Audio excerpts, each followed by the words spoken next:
The thoughts, views, and opinions expressed in this podcast Blah, blah, are blah. It's entertainment, people. Enjoy the show. Hey, everybody. Welcome to another episode of Unboxing Photography with Jim and Ricky, or Ricky and Jim, whichever you prefer. Either way, it's still the same. Here we are, another episode to give you guys some nice photography conversations. Today is unboxing growth, but got to do our weekly catch up. So, how you been? What's new with you? Where you at? What you been up to? How's the weather? Well, today it's going to be 57 here, which is great because That's cool. it's been cold this week. Today's the first day of spring, so congratulations, everybody. We made it through the hellscape of winter 2026. Um, yeah, I did a fair amount of shooting this week. Nice, nice.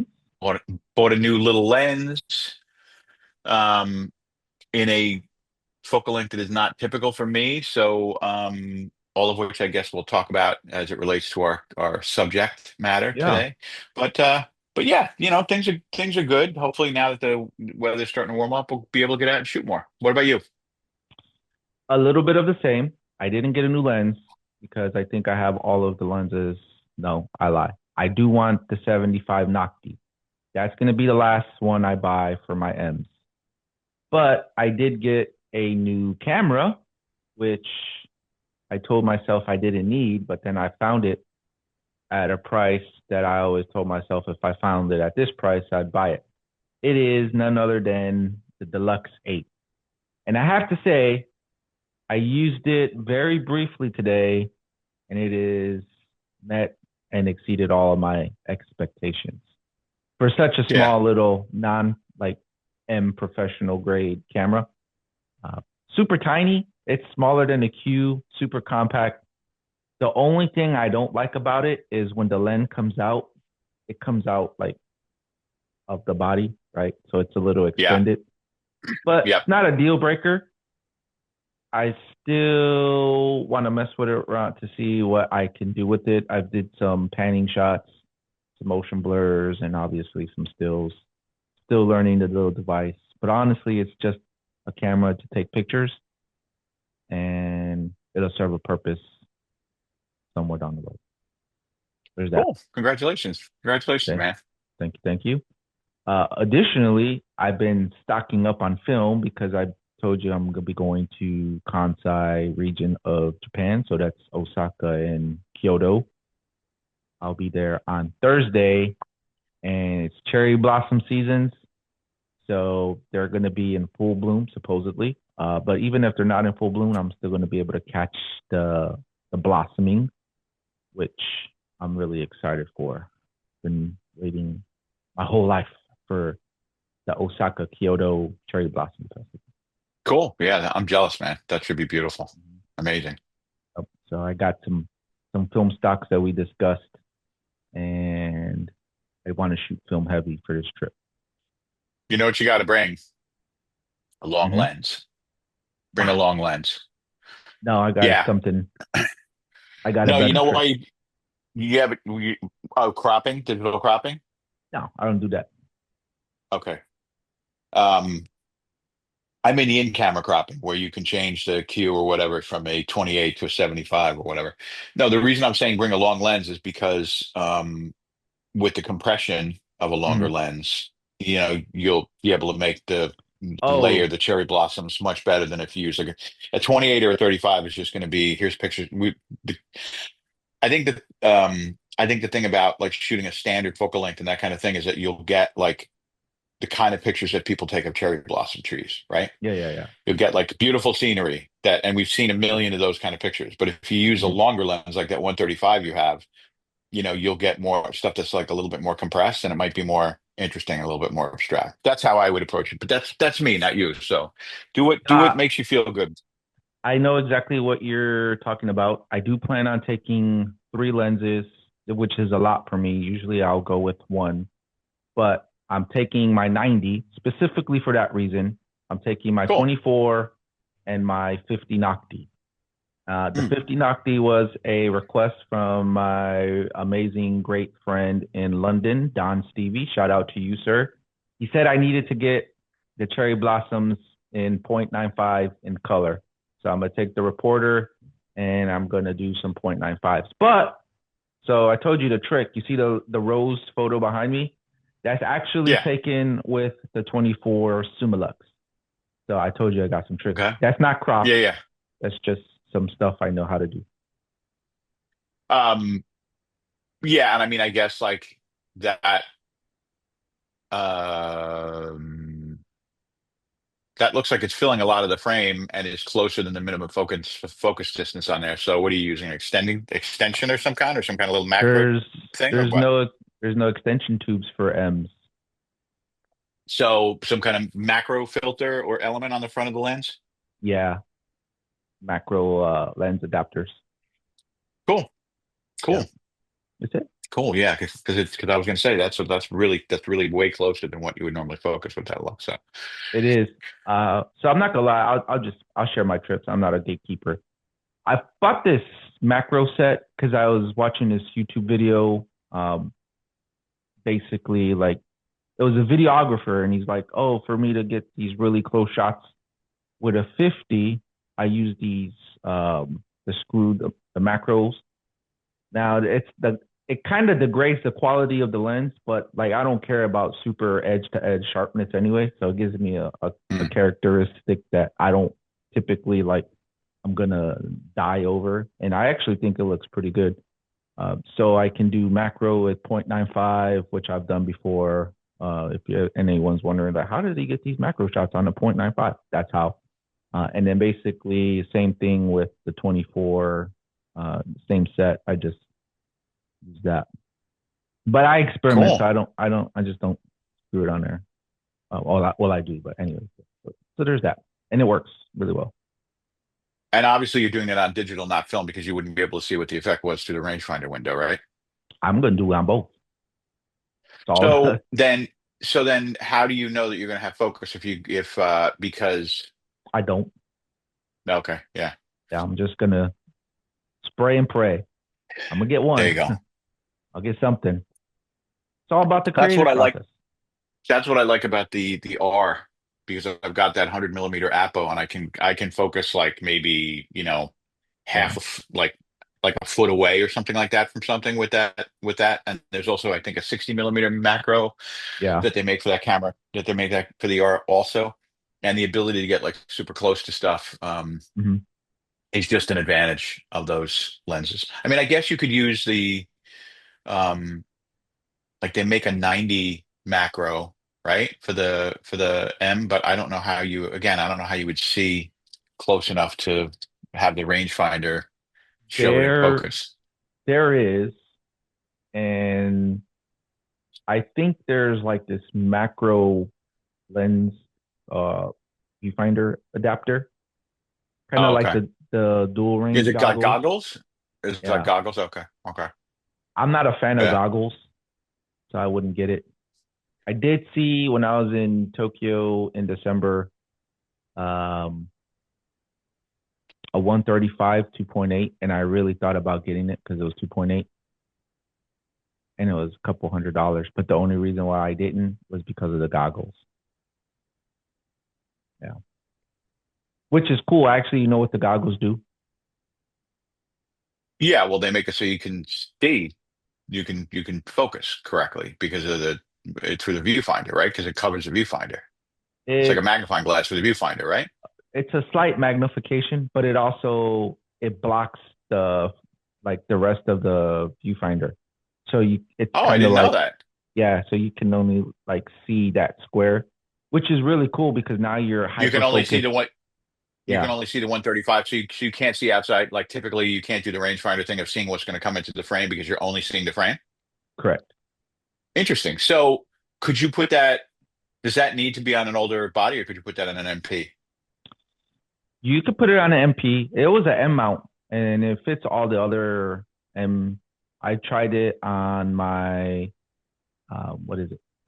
My M10 when I was out there. I was just testing it in the shop, but And it was again, only a couple $100.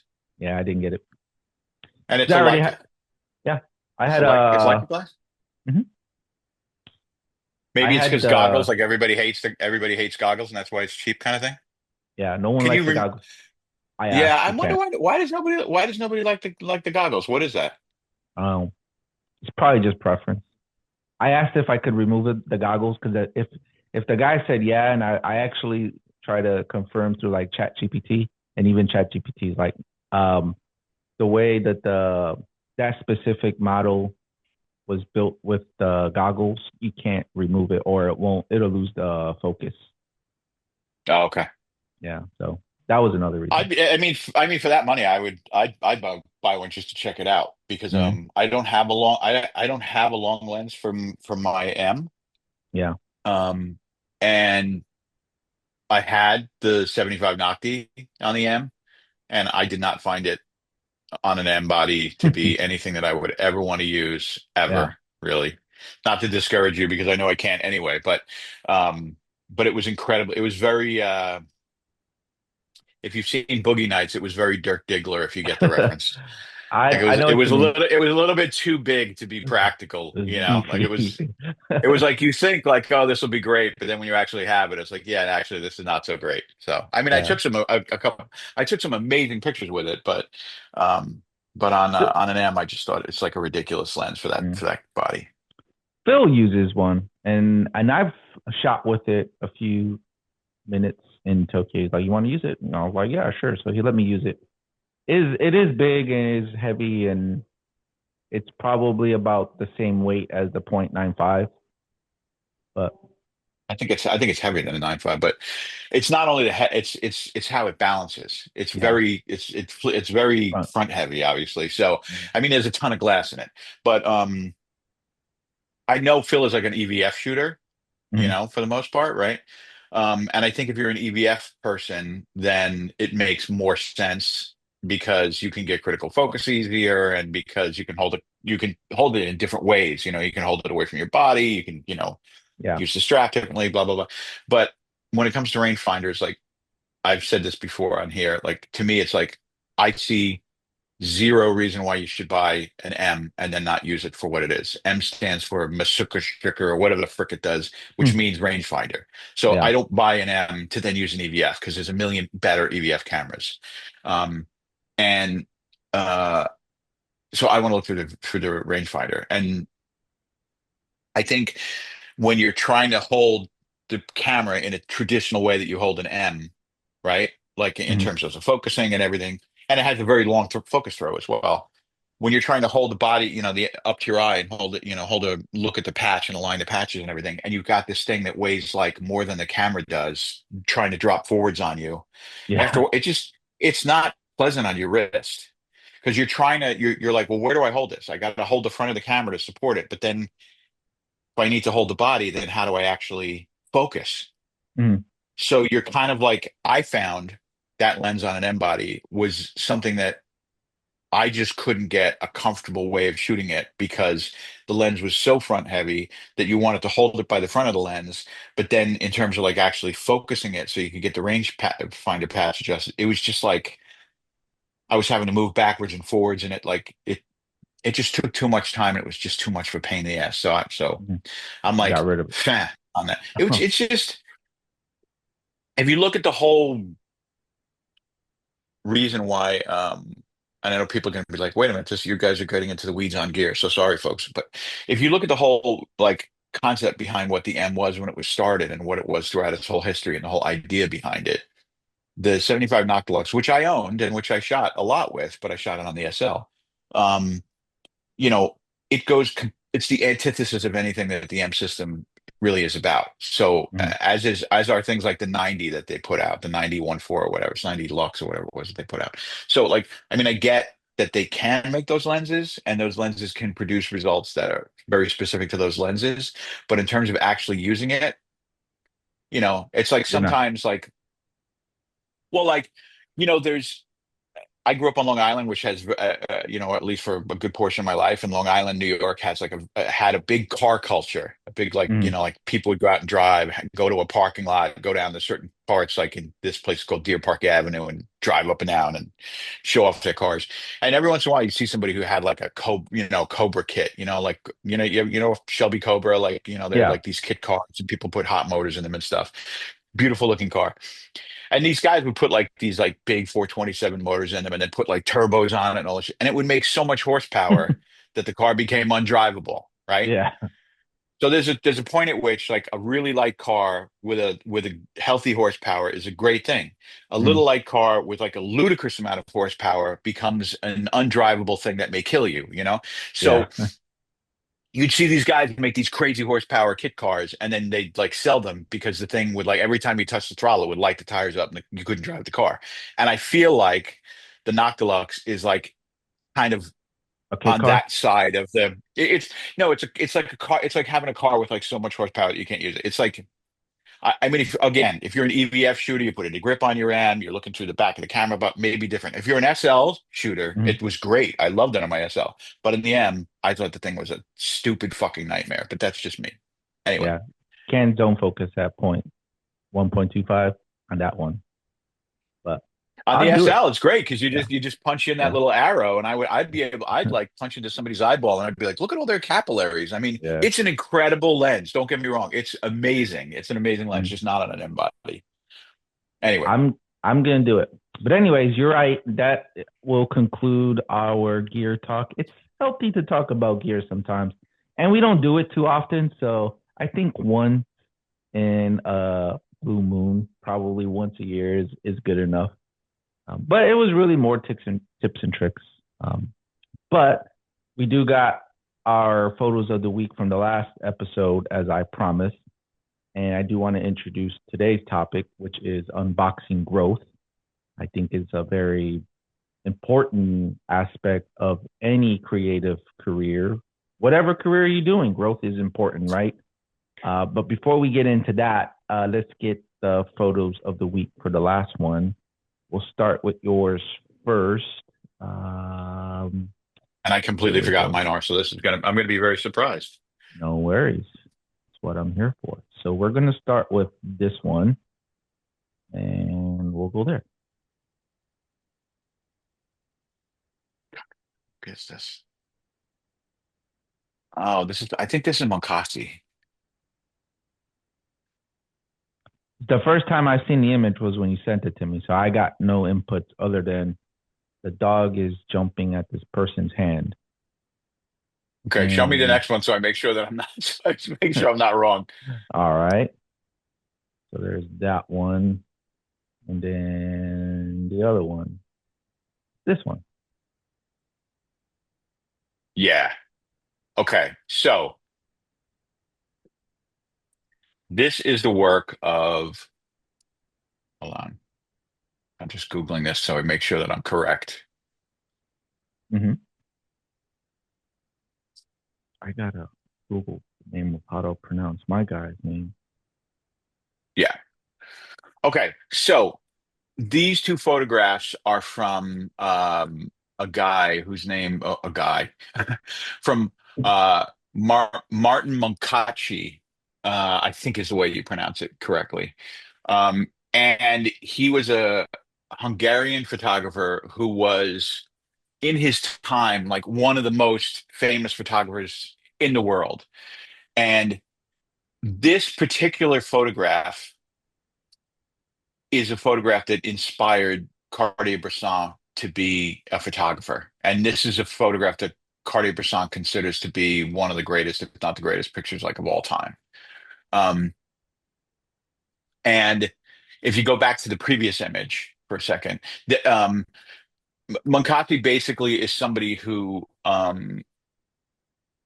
Avedon and Penn look up to as being this incredible photographer because um,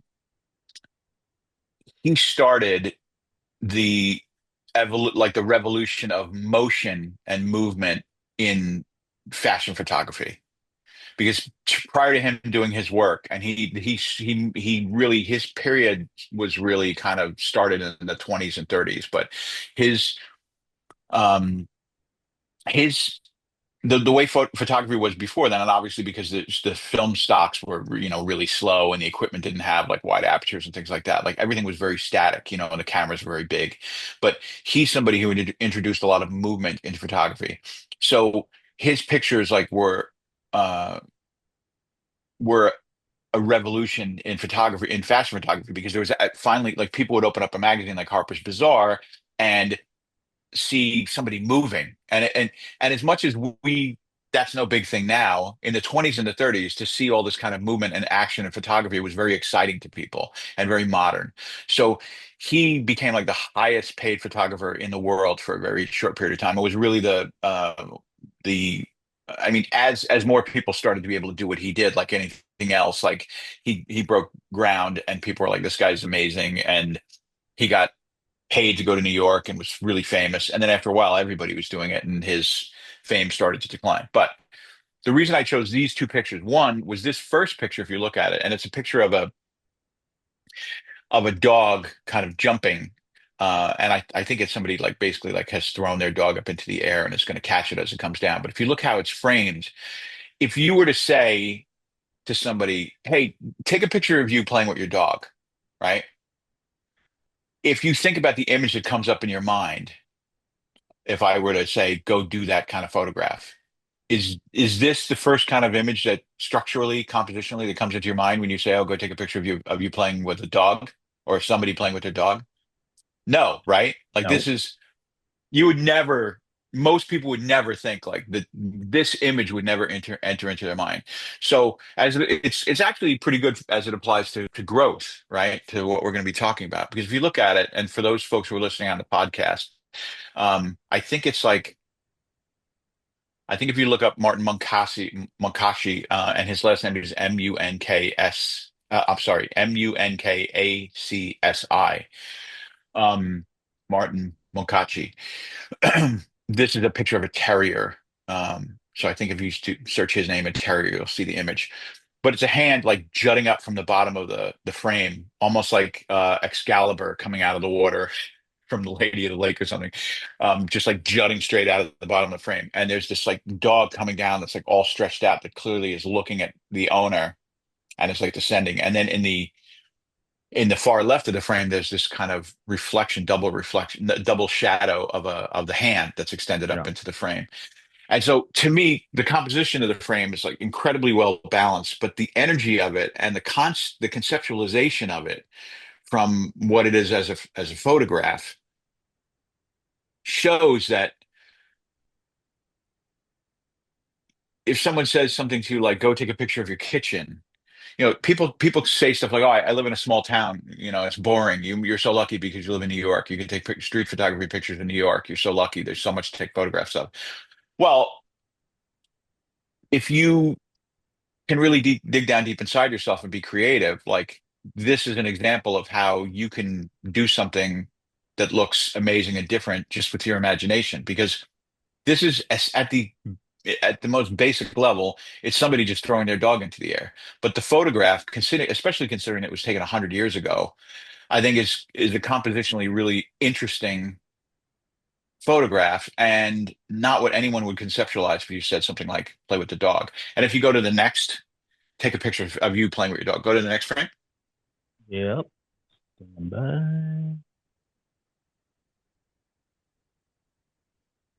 Great.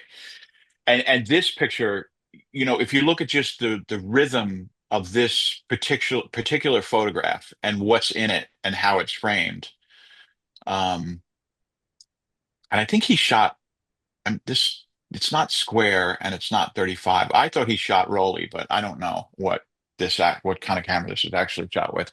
But I mean, the exposure is amazing. The energy of this shot, though, and the balance and the rhythm of what it is, the contrast and the movement of the boys and the way he caught the movement it's just a brilliantly executed photograph. And I think that what turned Cartier-Bresson on about it was it's very kind of painterly. This is what photography can do, like when it's at its best. It's caught this real, it's a combination of movement and light and rhythm and shape, and there's nothing in this frame that shouldn't be there.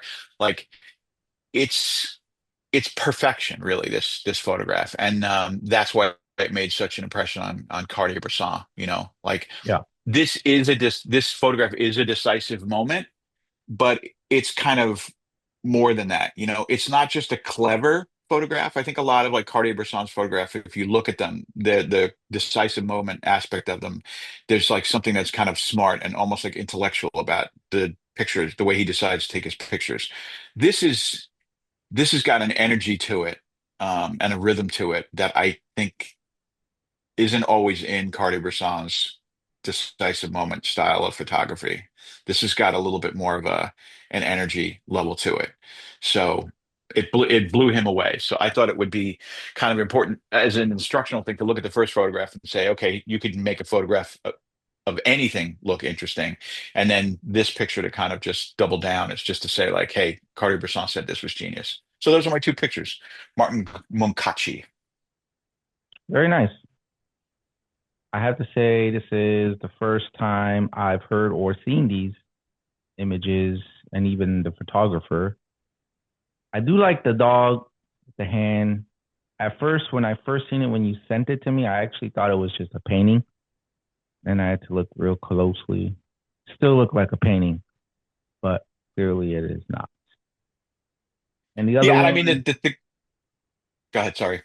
I was gonna say, I like the element of threes, a lot of the details. For me, I'm all about capturing details. Now, I want like stuff to be meaningful, and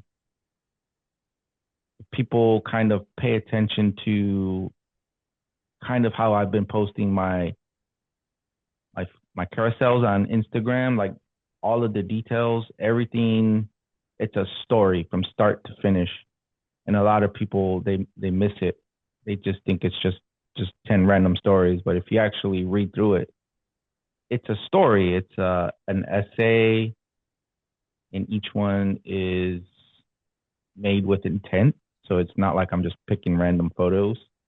They're selected very carefully. But for me, this photo, the series, like all three of these young men are on the left foot, and the right foot are in three different positions.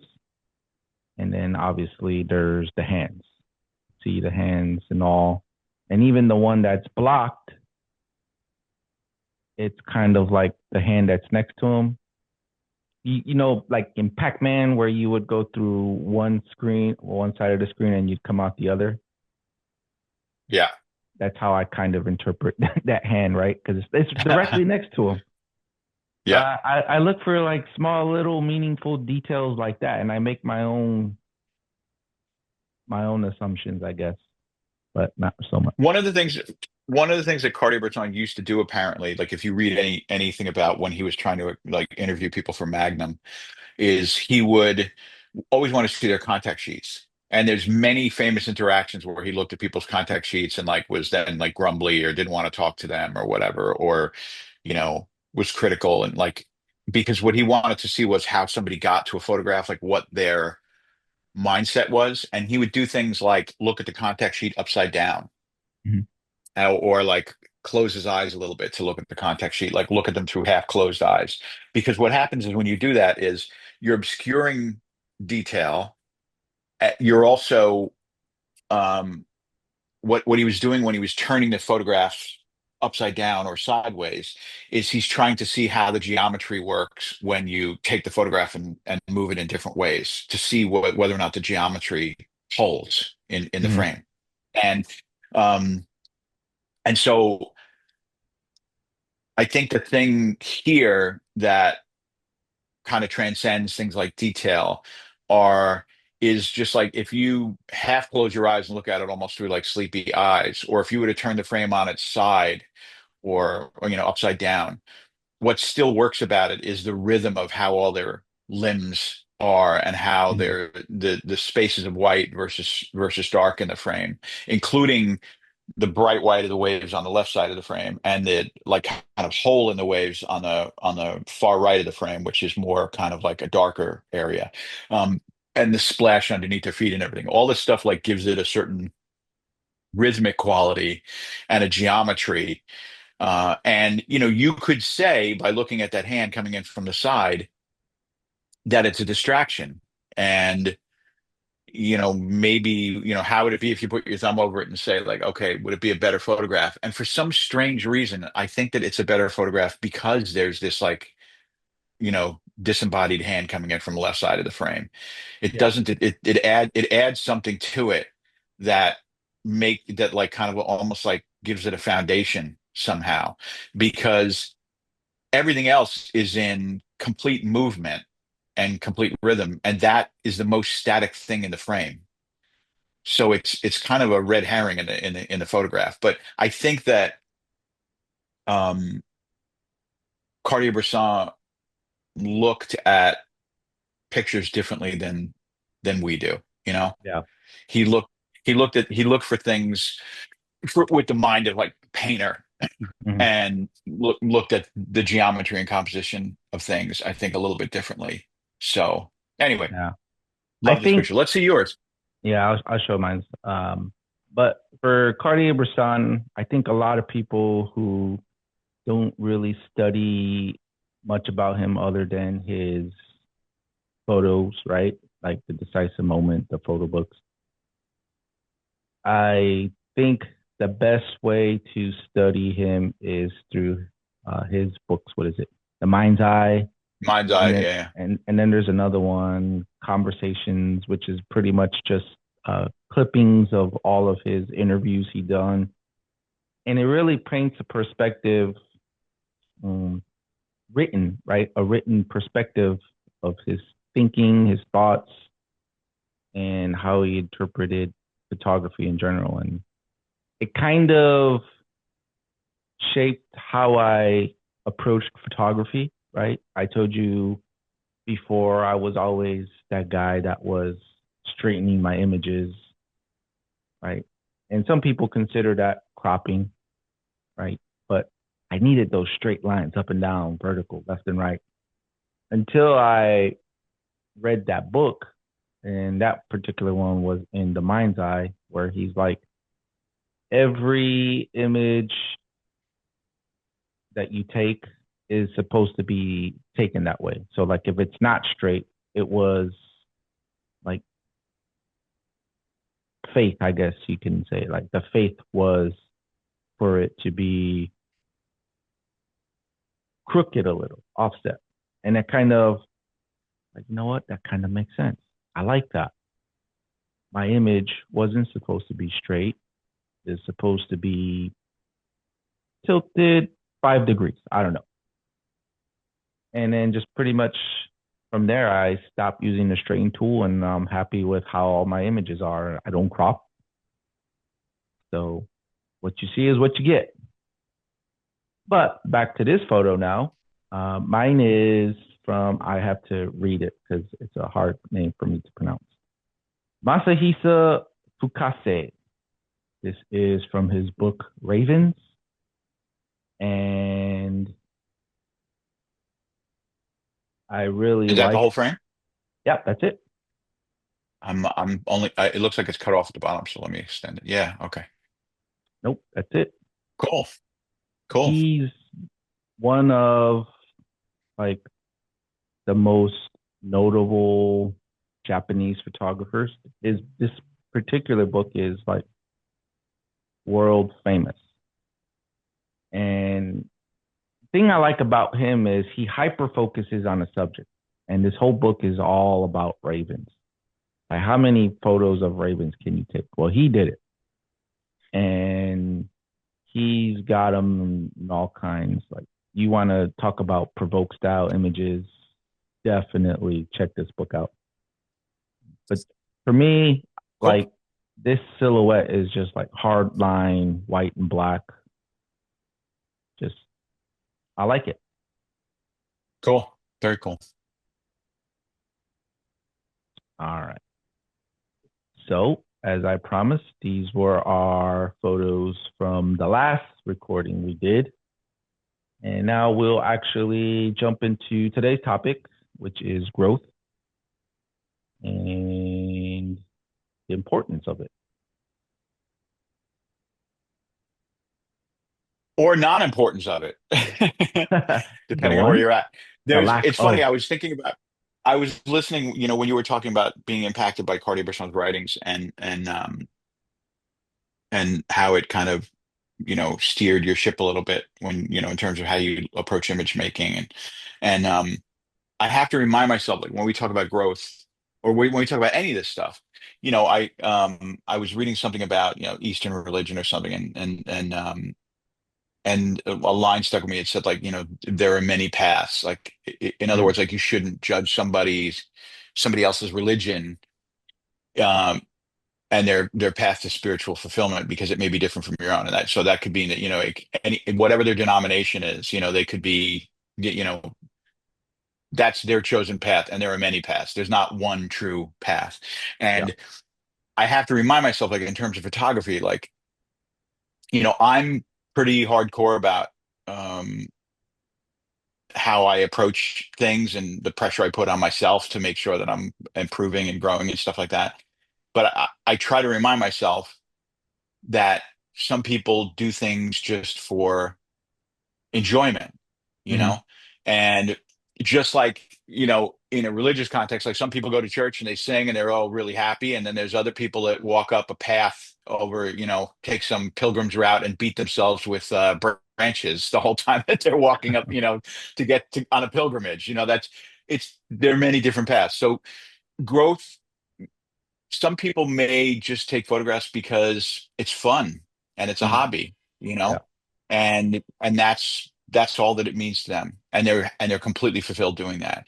And obviously when we talk about this stuff, it sounds like, I mean, certainly when I'm speaking, it sounds like I'm discounting um a non-serious approach to photography, but that's just a path that kind of I'm on. That's just what is of value to me. Hmm. If somebody if somebody is at the beginning of their photography journey, or if somebody's been doing it for a long time and they're just happy because they can take nice pictures of the seaside or something like that, then that's cool if that's what gives them enjoyment.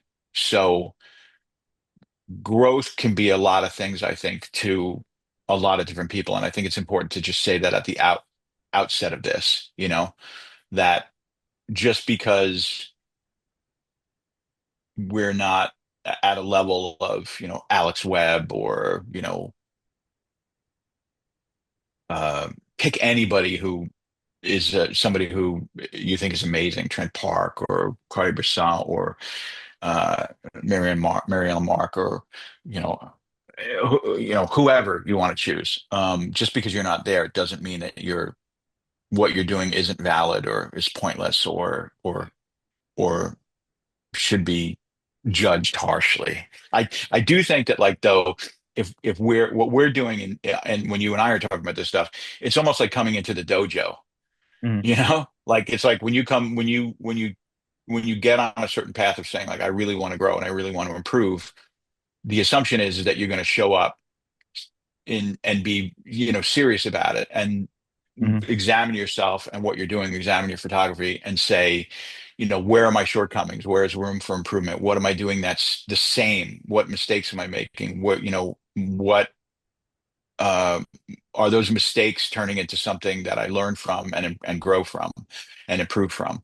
So there's an assumption in this conversation. This is sounding like a very long caveat or disclaimer at the beginning of this conversation, but I think that there's an assumption that if what we're talking about is achieving something that's greater than just saying it makes me happy to do this.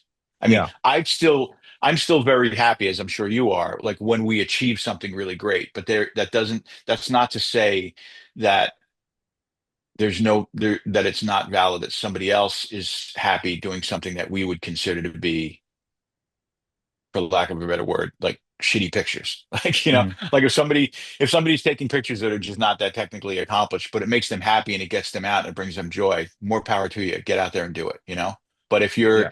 you're going to enter the dojo, that shit ain't going to make it. Sensei is going to put his foot in your ass. Yeah. You know? Gotta toughen those bones up. Yeah, yeah, I yeah, yeah. I do Wax on, wanna wax off. I do wanna go down this one path because you said it multiple times, and it kind of got me thinking. Maybe, just maybe, it's the same, but maybe, just maybe, it is not. So, improvement versus growth. Can we improve but not grow? And can we grow and not improve? The And answer to then that the is third yes. option is, can we do both, improve and grow? Well, I think growth kind of encompasses improvement, right? Okay. Because growth, let's say is the master level, right? But I think if we're going to stick with like a martial arts uh, analogy, like somebody who is uh, very accomplished, like fifth degree black belt or grandmaster type level, their improvements are so subtle because there's a baseline that's so strong on all the fundamentals that what's happening is that they're getting to okay, maybe they're getting better techniques or whatever, but there there's a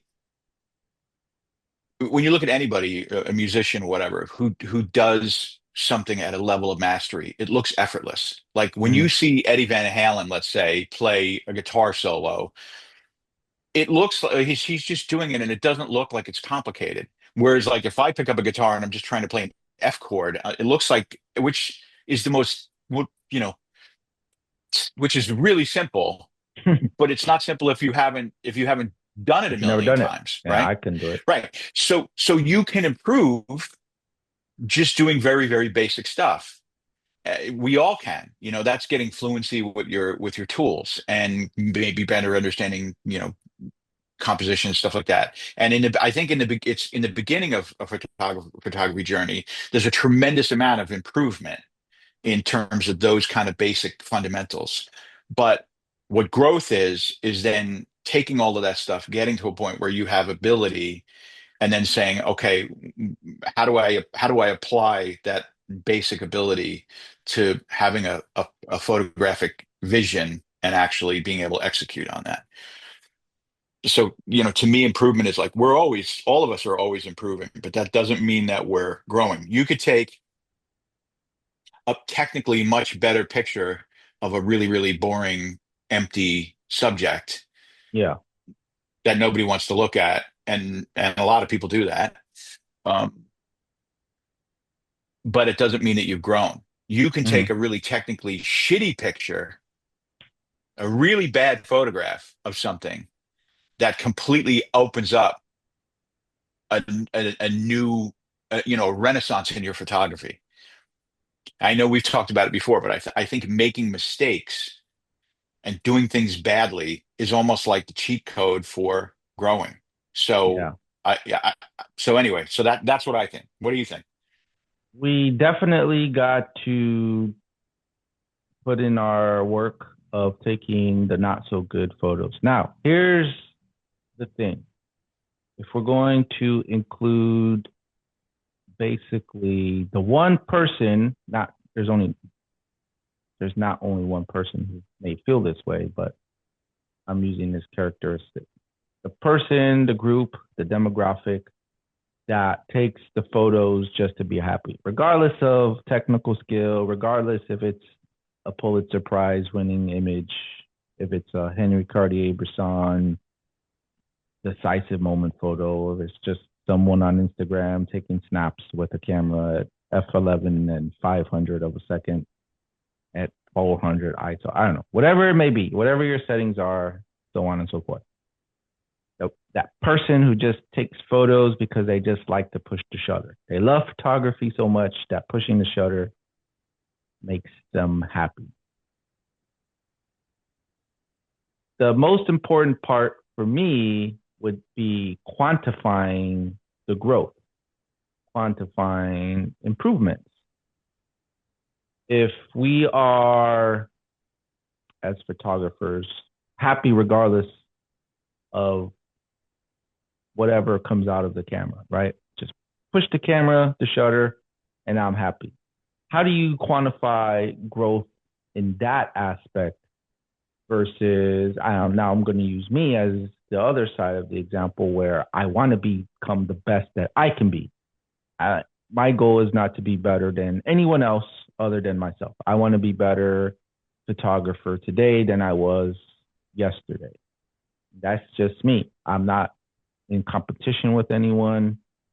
I do this because I enjoy it, right? But how do I quantify my growth, right? Photography subjective. Look at my images.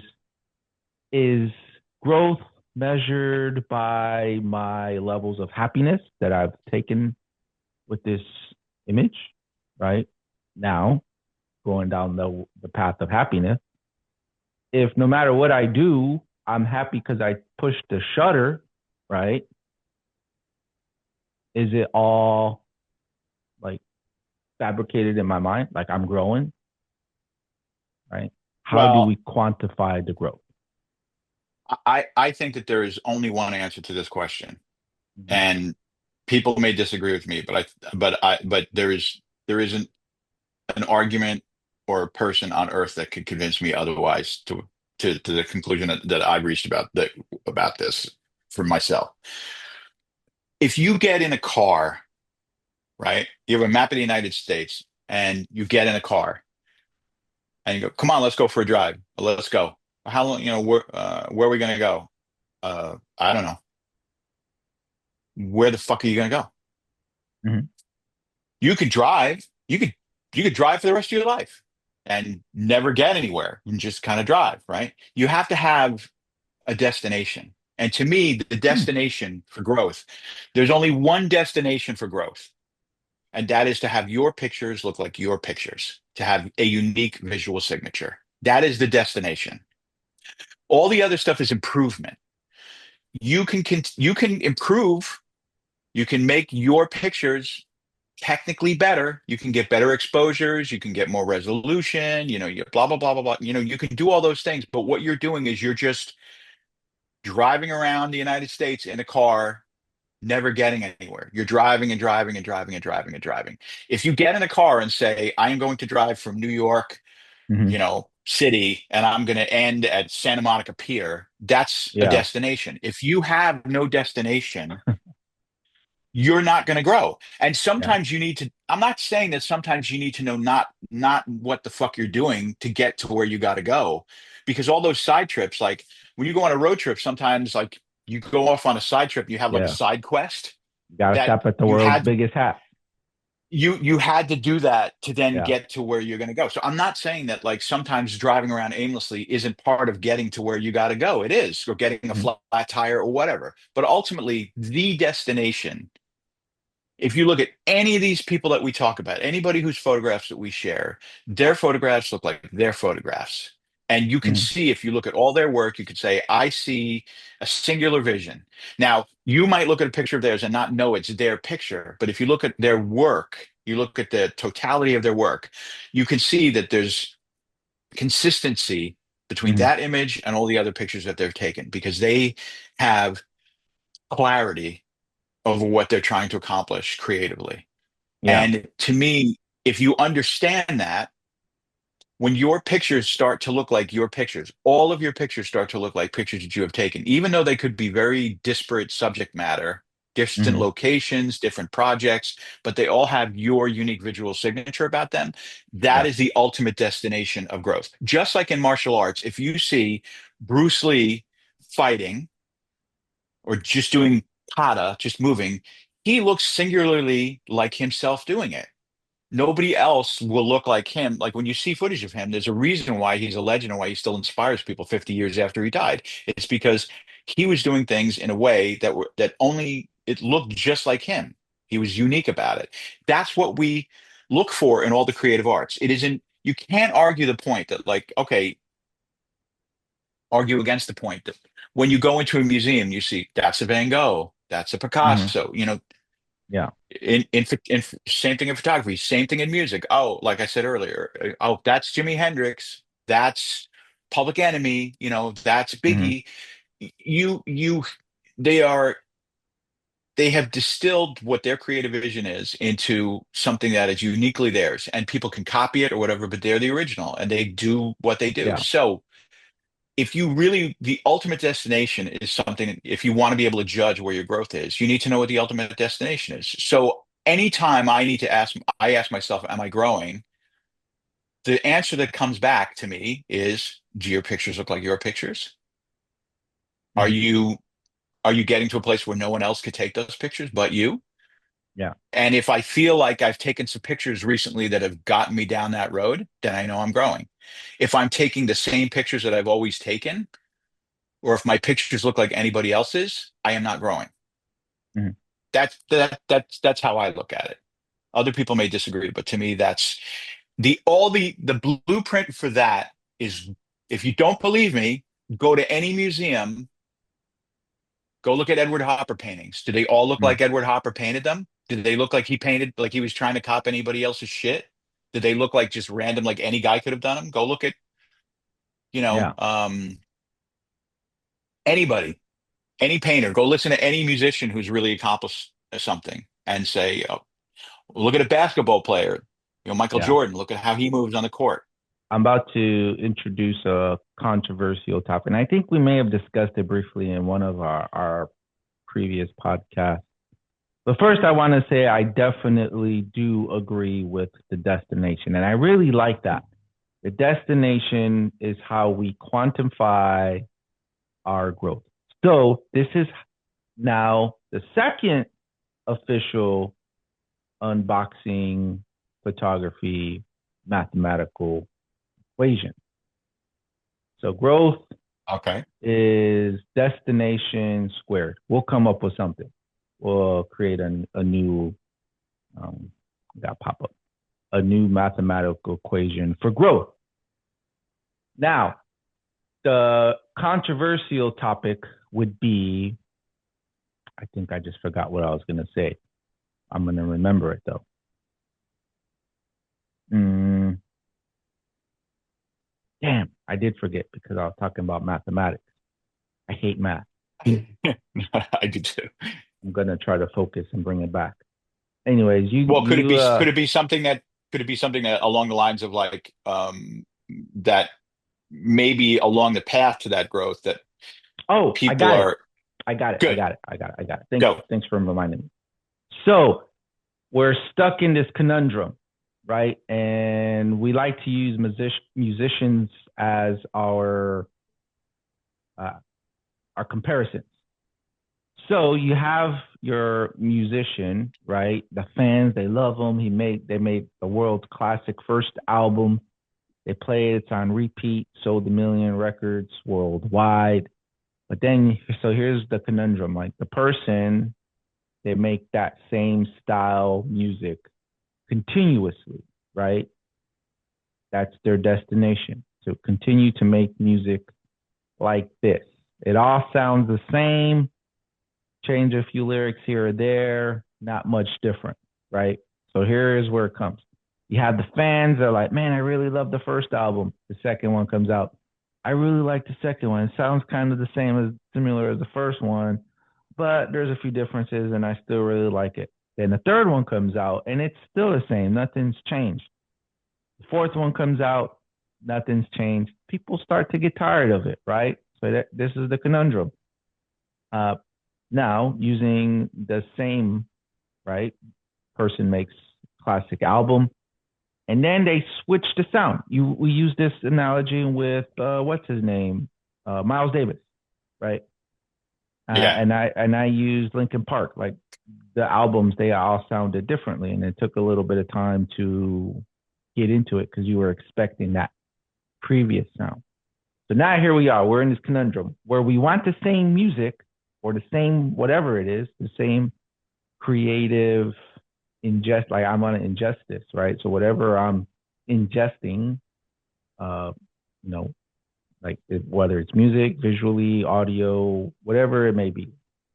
Like I want this, but then you get bored of it. Like, it's not doing it for me. Then you get this, and then you get something new, and then you're not liking it. So now, Well, the first thing that I gotta say is you can't give a fuck what the audience thinks ever. mm, Because nobody knows. Steve Jobs famously said, like, because people were like telling him, oh, we should ask, the consumers what they want, and then we'll make that. And he's like, they don't know what they want until I show it to them.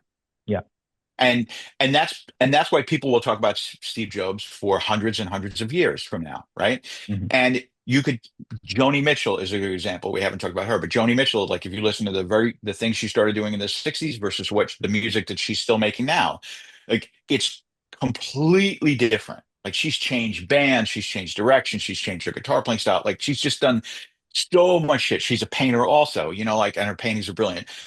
um, True artists, and you look at Picasso, his blue period versus his cubism, his sculpture, all the things that he did and how prolific he was. These are people who do it for themselves and they don't give a fuck about really what anybody else thinks. Because yeah, they're compelled internally to do something. Now, there are people who might have one good record in them mhm, and then they keep repeating it. And then maybe they're only meant to have one good record. Just like there might be some photographers who are meant to put out like one good photo book or whatever, and then they just do their thing. I think there's a lot of photographers right now who have a lot of followers and a lot of reputation. And we've talked about it before, where if you go on their Instagram feed or whatever, the pictures are all like the same kind of pictures, mhm. but they do have their own unique visual The style. conundrum. It's the You know, conundrum. it's a conundrum, but it's a conundrum because it is. But the thing is that that's all they might have in them, Yeah. or they might be falling victim to the trap and Mhm, saying like, "Hey, I'm doing a lot of workshops, I'm selling a lot of mhm, books, it's working for me, so I don't want to change." There's other artists who yeah, will say, like David Bowie, for instance, is probably the poster child for this, who mhm, did like his Let's Dance record, which was this yeah, massive, huge global hit. And you think, oh, he's a pop star. He sold bazillions of records, went on this huge tour, and he's like, on the radio all the time. And then he made records after that people were like, huh? They when people who bought the next record were like, what happened to all the hits? What happened to Let's Dance? What happened to China Girl and Modern Love and all this stuff? And like, you know, he's like, I don't give a fuck what your expectations were. I got to do what gets me off. So mhm, there's different types of artists, and yeah, there's artists, and then there's artists. I think that the difference is the people who are doing the same thing over and over again are mhm, really good photographers. They've gotten to a visual style that works for them, and they're in that place, and they're making those images, and they're really good at what they do. yeah. But they're not legends, and they'll never be legends Gonna write a because note. they're not legends. Like they're not going to get to that level because they've fallen into the trap of staying in a lane because it's either making them money or it's good for their business or maybe because they can't think of anything other to do other than that.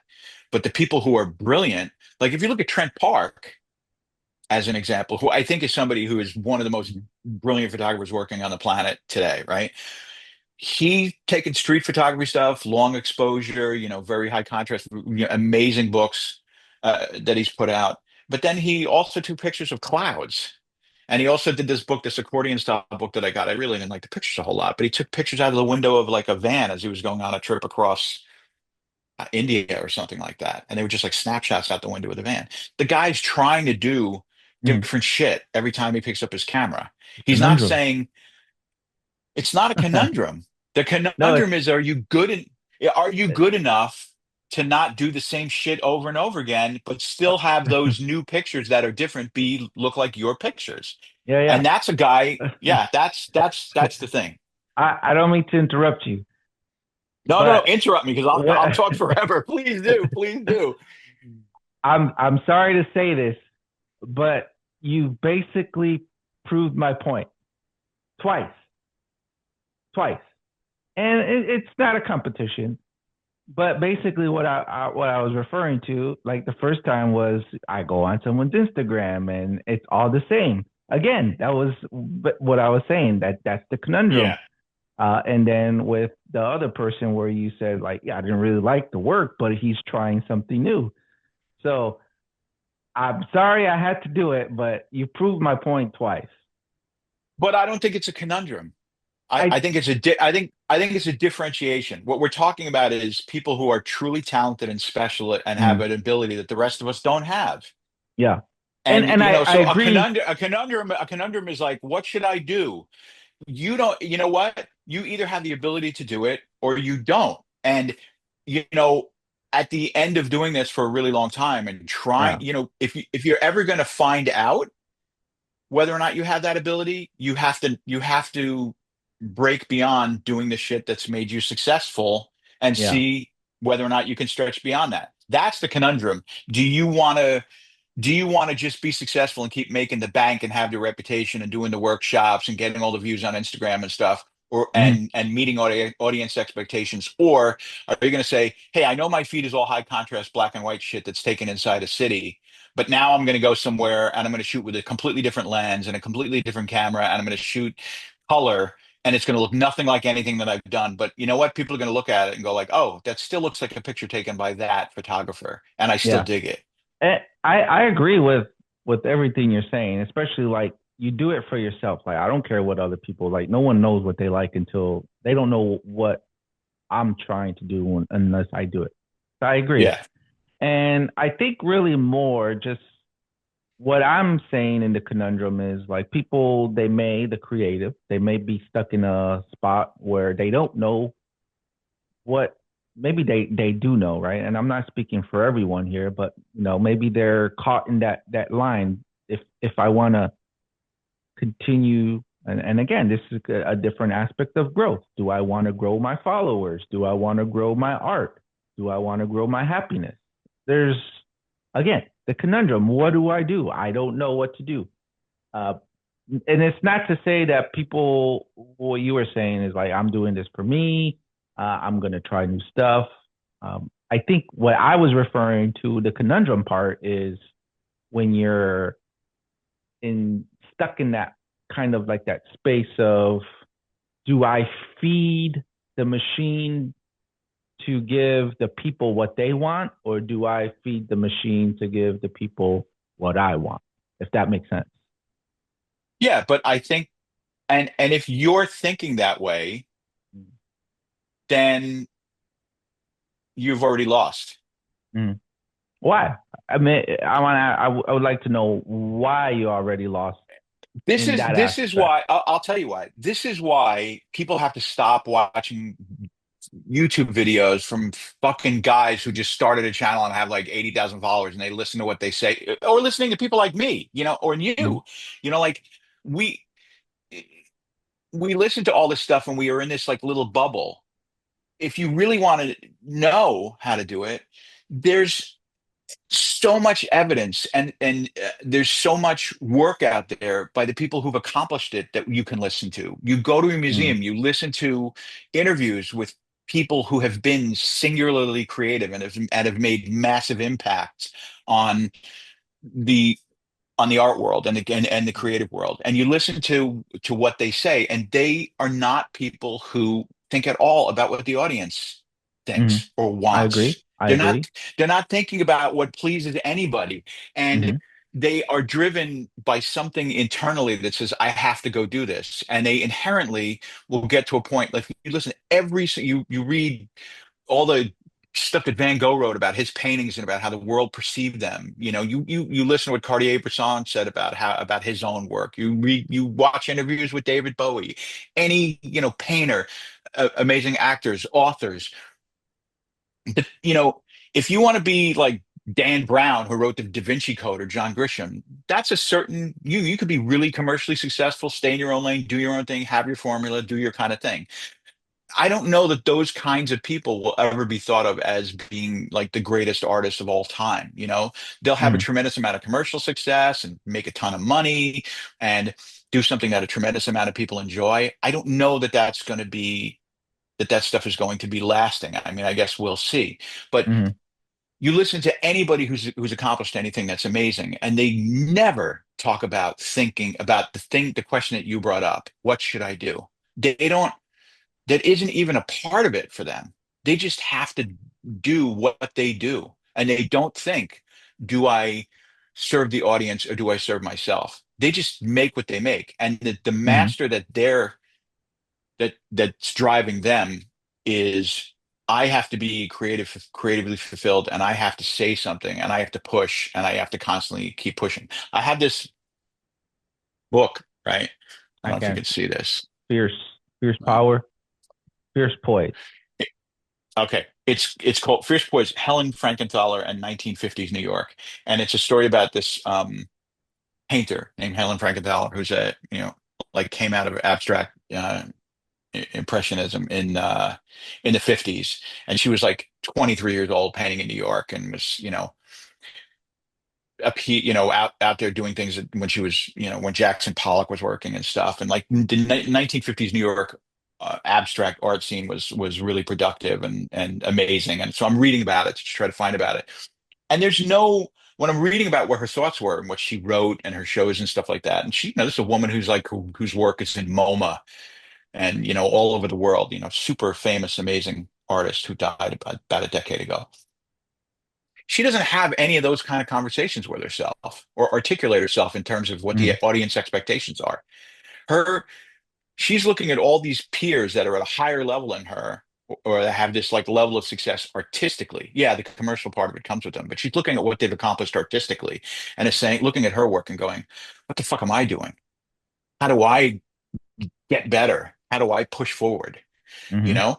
And it's never about commercial considerations or audience expectations. It's about I'm gonna internal ha- expectations. I'm gonna have to. I'm gonna challenge this, and it's not to be a dis. Okay. This is just for the sake of No, hit conversation me of the up. Hit me. podcast. Hit me. Hit me. Hit me. That sounds a lot like the conundrum question. Yeah, but I just told you she had no conundrum. She didn't care at all about what people thought about commercial stuff, should I, what or audience expectations. There was no conundrum for her. That's my But point. but She but had you no conundrum. said it was how do I advance? Yeah, how do I advance? How? But how I advanced was not based on commercial considerations or audience expectations. Every artist, everybody who wants to accomplish anything has that question, how do I advance? But if you root that, or if you limit that, let's say, because let's call it a Uh limitation. And, and, okay. I, and I'm going to sound like a total fucking asshole right now, and I don't really care. You know, I, you know, like I said, there are people in what we do who have tremendous commercial success Mhm. um, and popularity who are doing the same thing over and over and over again. And they have all these people who are like want little wannabes of Madly what in they love. do. Madly in love. And and it's working for them and they're making tons Mhm. of money and blah blah blah, whatever. But they're doing what you said. They're making the same album over and over and over again. And it's working for them. Now, Do they change? do they want to change? Do they, more importantly, do they have to? Is there something inside them that's saying, bro, like, get up your ass, I'm shake it sorry. up. Stop fucking recycling the same shit. Stop doing the same thing over and over again. Is there a voice inside them that's saying that? And you know what? For David Bowie, yes. For Jimi Hendrix, yes. For Helen Frankenthaler, yes. For Cartier-Bresson, for Alex, for all these people who we venerate, for Mm, Trent Park, all of these people have that inner voice. If you're sitting in your armchair trying to I decide whether or not to serve the audience or get or grow beyond what you're currently doing, you've already lost. I Because want to those prep. people don't have that conversation Yeah. in their I minds. want. They don't think that way. Well, we can't really assume that because we don't know what goes on Yes, in we their mind. can. But No, we can. We I can. And do. I'll tell you. And I said it Hold on, earlier hold on, because hold you on, can hold on. listen to interviews with them, Hold on. and Okay. they tell you not to have any consideration towards audience expectation. Yeah. And there's a lot of So people who are successful because they're serving the audience what they want, and that's really important. And okay. it's I really I important to acknowledge I that. I wanted to preface this with saying that truly great creatives are along the line of creating for themselves. 100%. Yeah, I agree with that. yeah, 100%. Not yeah, even gonna dispute that. I agree with yeah, that. 100% truly great creative people create for themselves. yeah. Not even to say that. I'm just saying. Uh, but there's so many different avenues that like depending on interviews, okay, they said it. But again, there's still people out there that are kind of teetering the line.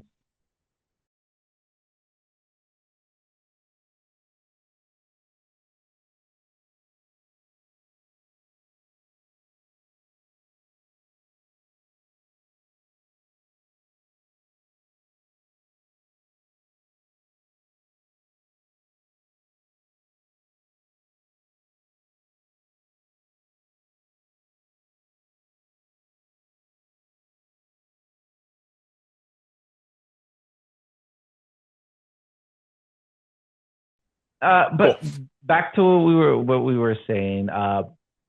Completely agree. Truly great people. They're going to create for themselves. And then the people who are not as great and creative, they're still maybe undecided. I don't know. Well, yeah, but I mean, again, I hate to beat a dead horse, but what I'm saying is for the people who we're talking about, it's not a decision. Mm, It's not, they don't have to decide. They're compelled, they're obsessed. mm. They have to do it. They have to push themselves. They're not sitting in an armchair going, should I be this way or should I be that way? That indecision, that element of, I'm not saying that they don't have self-doubt, but they have self-doubt about the work. They're not saying like, should I serve the needs of the audience or should I like, I can tell you that like probably somebody like Taylor Swift thinks a lot about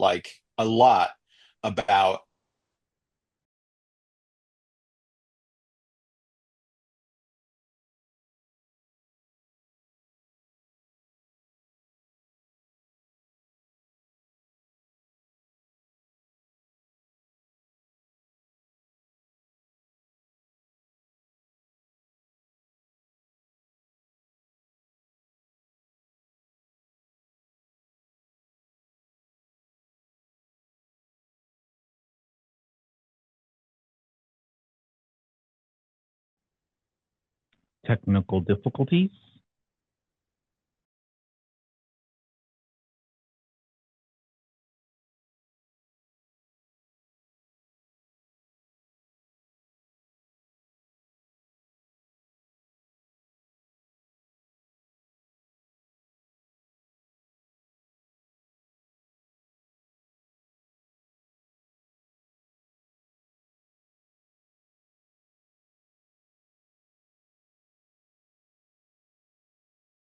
Sorry for the technical difficulties.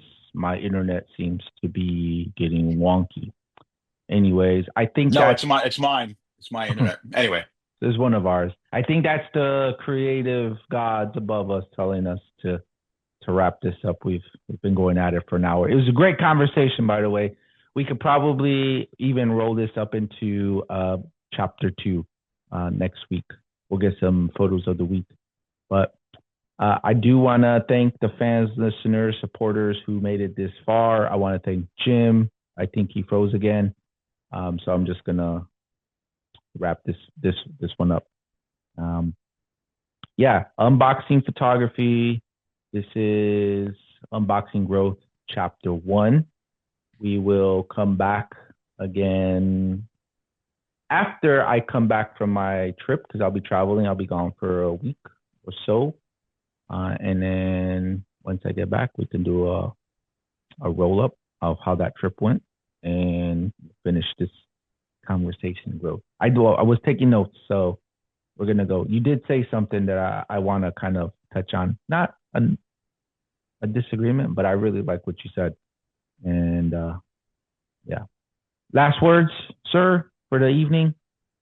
Just I think, you know, if anybody feels out there like that they want to grow and they want to grow into what their own style is, I tell everybody, like anybody who asks me, because I get DMs sometimes from people asking me, and it's not like I don't think I'm there. I know that I'm trying to get there, you know? Mhm.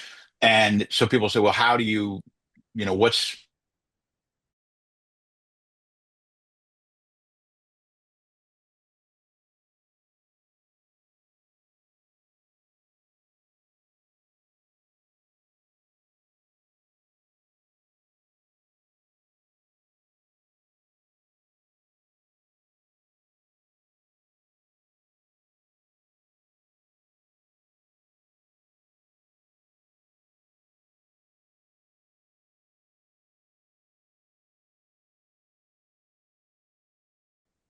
Okay. Um, I would just say, if, because I get messages from people and they'll say, okay, well, so if I want to grow into my own style, what do I do?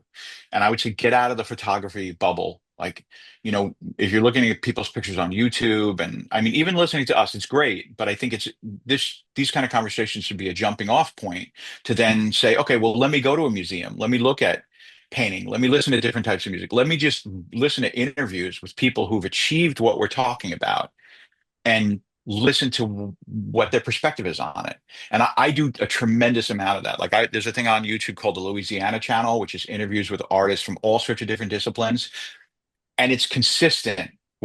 I'm just repeating what I've seen Yeah, hundreds of artists say, that they don't pay attention to the audience. They are internally driven, internally compelled. They and David Bowie has this famous quote about, when you're in the swimming pool and you can feel like the water is just deep enough where your feet can't feel the bottom. That's when you're going to do something special. That's when you're going to grow. hmm, And every artist who's really successful has some variation of that. If you are rooted and you keep doing the same thing, and you're like, I'm really successful, I'm doing the same thing, if that's your destination, if you just want to make some bank with your photography and that pay some bills, cool. But if you're trying to kind of get to a place where you're singularly yourself, look to other artists, other disciplines, go to museums, listen to interviews. Don't just listen to photography podcasts. Don't just watch YouTube, like of you know yeah. unboxings and shit like that. Look, Stay away from walkie talkies too. No, I'm joking. I, just I no, have nothing no. I against those. mean, no, though, and I enjoy the walkie-talkies. I think the only, when I get really excited about watching a walkie-talkie is when a photographer talks about like their influences, and like most people say, oh, my influence is my neighborhood, my environment. But when somebody goes kind of outside that a little bit and gets a little weird and kind of talks about the struggle of things and searching and kind of trying to develop, like when you hear the struggle. Yeah, That's when it gets interesting. That's when I like the walkie-talkies. I like listening to it. Like I'm almost like I fast forward to the part yeah. where I hear people start talking about The voices start their crackling. their anx their neurotic shit. Because that really is that's this fertilizer for getting great. All that neurotic shit, all that weird stuff, all that self-doubt, all that That's how their we growth. tor how we torture ourselves. Yeah, that's the fertilizer for the flowers. Yeah, I love the flowers, but I also like hearing other artists that are just as twisted as I am. I If I can be do. so bold as to call myself an artist. I I do want to say we will definitely pick up the remaining portion of this conversation when I get back. But Cool. before I go, I didn't forget. I'm sorry that it took me this late to go ahead and shameless plug you, but you got your own YouTube channel now. Boom! I want to support that. So how can we do Thank that? you. How can we find you? Well,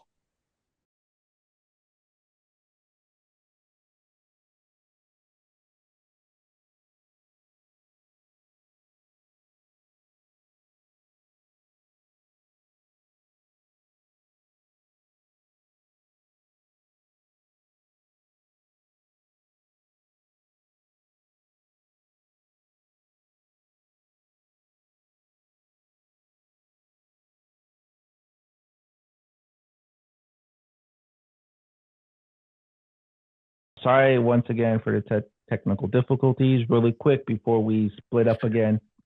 YouTube plug, go.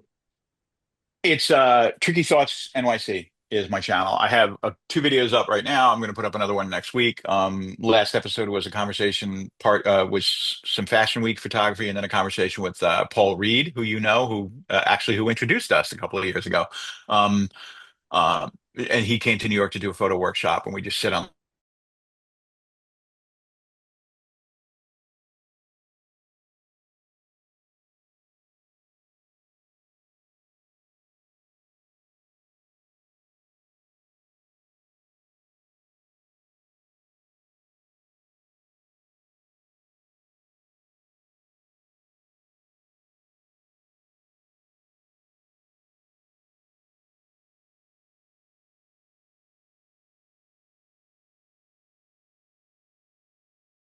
cyber. Maybe we're having a cyber attack. I don't know, Could but be.